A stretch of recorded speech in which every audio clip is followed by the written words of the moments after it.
And also, it was around that time that I had one of the greatest runs of victories in the BBPL. Oh, no, it was pre-BBPL, it was the league and the start, but just in general in Barbados. My personal life was pretty down, pretty in the shitter.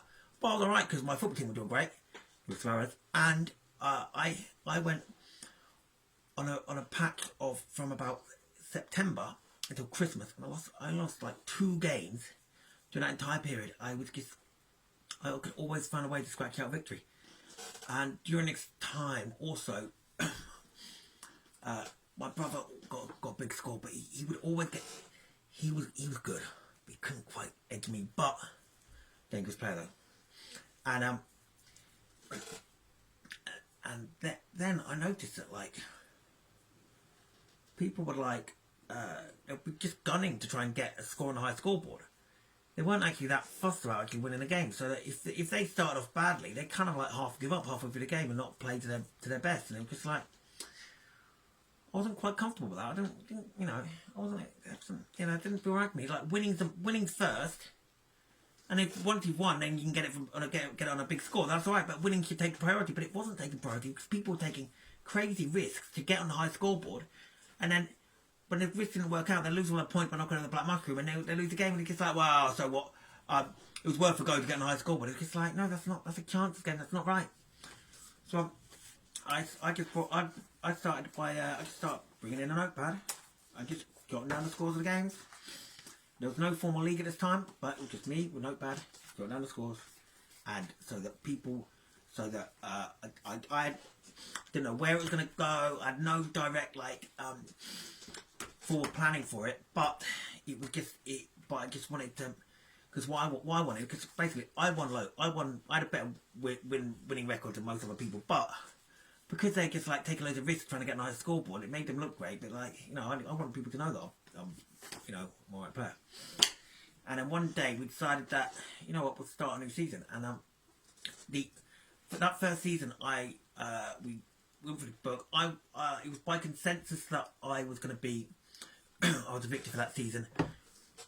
I had like more victories and better head-to-head record than other people, but the formal scoring system that I invented, I hadn't invented it at that stage yet. So it was very much a case of like, guys, are you okay with me being named the winner league? And they were okay. And then Pat and Eddie, the landlord and landlady of the pub, they found a trophy in the back cupboard. Yeah, and they gave it to us to have as our Barbados Premier League trophy. And it got handed to me. Nick handed it to me in front of everyone. It was amazing. And and during at that moment, I gave a speech, which unfortunately only the hip part of the speech was caught on camera. Yeah, because Bad's phone ran out of battery before so at first I just went it's like generic, Trump and Cold Glory and all that, and then I broke into the second half of the speech, which made quite emotional. I said,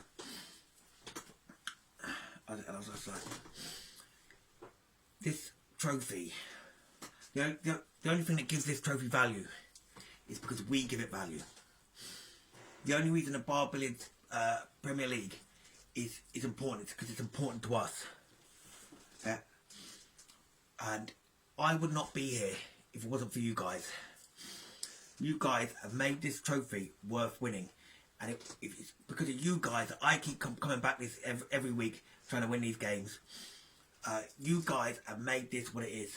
And if it wasn't, and you guys give this competition real value by coming in here, trying your best every single week, and you guys have made me work really fucking hard for this trophy. And I want to thank you guys. I want to thank every single one of you guys for making this trophy and making this league what it is. And I am grateful for that. Thank you. And people were crying, Kate was crying. It was quite emotional, but it was true. And that was that trophy presentation. It was amazing. Then I think what came next was there was a game, right, where I scored 1,720 points.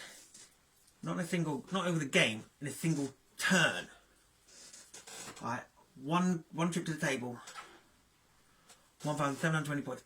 Went on for so long. I was accumulating so much that the landlord Eddie came round from behind the bar into the room to watch in person, and it was absolutely epic. And then he gave me one of my proudest moments in my entire bar billiards career. Was that he said, "Oh, Cuthbert, do you wanna join our bar billiards team?" And the thing is, right, I should have joined it, right, but I made an error because I turned him down because I've been working nights for like 10 years, right? I wasn't used to getting up in the mornings. I've just started this new job where I had to get up on Wednesday mornings. They play on a Tuesday evening, and I didn't think I could do it. And so I turned them down, didn't I? It was like getting the England call up and saying, "Sorry, mate, I'd love to come and play for England, but the thing is that if I do that, then who's going to walk my dog?" It's like that kind of thing. It was just, oh well, things happen. And so that was my moment to shine, bigger, but it didn't quite happen. And then I want to explain to you the complex scoring mechanism for the league. I've been thinking about how do you make the scoring system fair, because different people turn up each week. A lot of people turn up. Some people turn up quite a bit. Other people turn up only a little bit. Some people a victory against someone who hardly ever comes down and isn't that dedicated to playing shouldn't be worth as much as a victory against one of the top tier players like me, my brother Rob, Katie, Nick, etc., etc. And I guess, how do you balance these things out? And it's like someone who's got really good win percentage, that should be given good value. But how do you balance that out against someone who turns up every week? Their win percentage might not be as good, but the number of wins they've got over the course of the season could be quite a bit more. And I thought about it, and then I thought it's kind of like, and I came up with a solution. It's more complex, but it's fairer because it's more complex, right? If I could do a simpler system, but it wouldn't be as fair and as balanced, right? So I'm gonna explain it to you now. Imagine the alternative vote scoring system, but for games of bar billiards. So first, you compile all the scores. Every person who's played a single game in the BBPL and who's won it or lost it, and you compile their wins and losses in the columns. Then you times the number of wins. Then any player who has less than 5 wins over the course of that season, they are eliminated from off the bottom of the league. They don't qualify as getting a ranking, because if you can't get 5 victories, then it's unfair to just say to make a scene about that. And any game that they were involved in, those results are also removed from the standings. So, for example, if someone had played, someone who could have only come and played 2 games, someone like, say, I came down once. He played like a couple of games in one evening. But that was it. So I played him on when he came down, and that victory I got against him would not be included amongst my number of victories on my results, because that game between me and him doesn't count, because all the games he's been involved in are not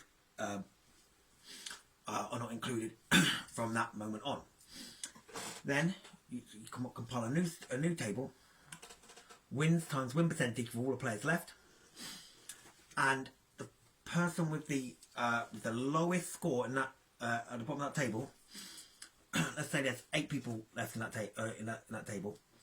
Person with the lowest score, that's the position 8th.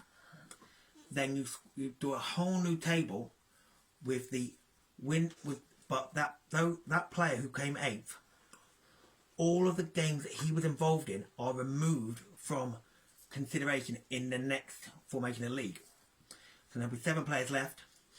The games that person who's 8th were involved in are not included. So if, say, you could be flying high, but if you've been racking up all the wins against that guy who's in 8th, who's pretty shy like Gus, then that's you know what, you should have spent your time better and played someone better. You know, it's not you can't just